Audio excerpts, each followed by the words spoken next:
अगर ऐसा कभी होता है, सवेरे उठकर आपने देखा दूसरे देश में पहुंच गए हैं, पर रात को सोते वक्त आप दूसरे देश पे थे। आप जहां सोए थे, वही नींद टूटा आपका। आप कहीं हिला डुला भी नहीं, फिर भी दूसरे देश पे पहुंच गए। ऐसा भी होता है। सोच रहे हैं बनावटी कहानी, लेकिन नहीं, ऐसा हो सकता है। इस पृथ्वी में कितना कांड होता है। एक द्वीप का देश अपने आप बदल जाता है। सोते वक्त द्वीप एक देश में था और सवेरा होने पर दूसरे देश का। अनोखा कहानी।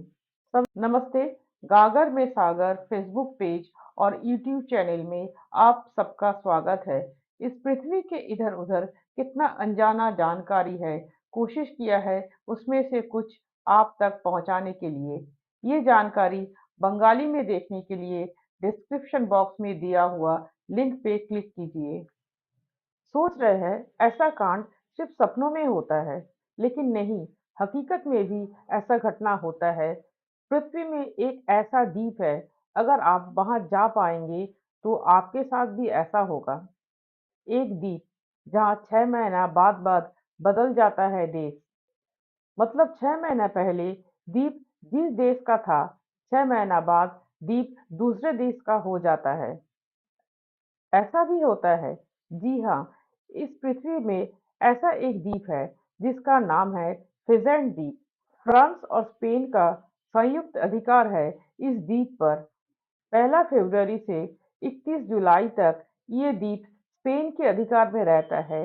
इस समय अगर आप इस द्वीप पे जाएंगे तो स्पेन पे रहेंगे, और 1 अगस्त से 31 जनवरी तक ये द्वीप फ्रांस के अधिकार में रहता है।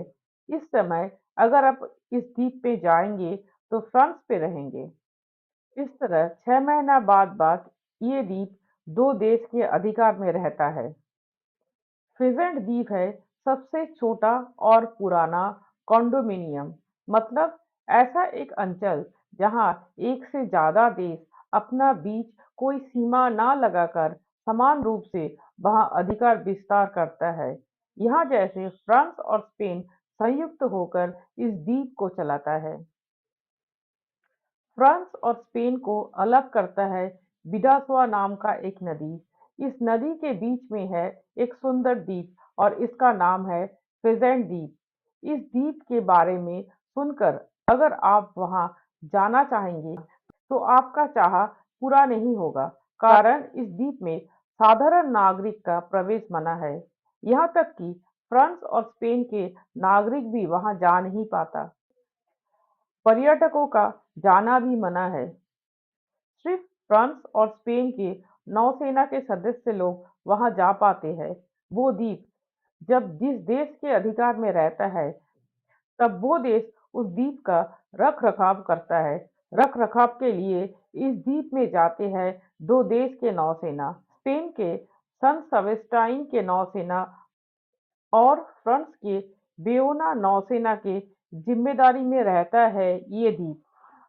दो देश के नौसेना के सदस्य छोड़कर फ्रांस और स्पेन के नगरपालिका के कर्मचारियों भी जा पाते हैं वहां। स्पेन के इरून नगरपालिका और फ्रांस के हेंडाई नगरपालिका के कर्मचारी रखरखाव के लिए इस द्वीप में जाते हैं।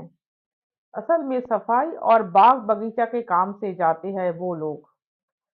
1659 साल के 7 नवंबर 30 साल से चलता हुआ युद्ध का अवसान होने पर फ्रांस और स्पेन के बीच एक शांति अनुबंध बना, जो पियरेनीस अनुबंध के नाम से जाना जाता है।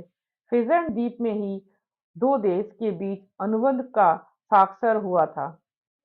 इस सभा के स्मरण में द्वीप के बीच एक मोनोलिथ या भौगोलिक स्मारक बनाया गया है। इस अनुबंध के बाद से ही द्वीप 6 महीना बाद बाद दो देश के अधिकार में रहता है। साथ रहने के लिए धन्यवाद। ऐसे नई नई जानकारी पाने के लिए फेसबुक पेज को फॉलो कीजिए या यूट्यूब चैनल को सब्सक्राइब कीजिए।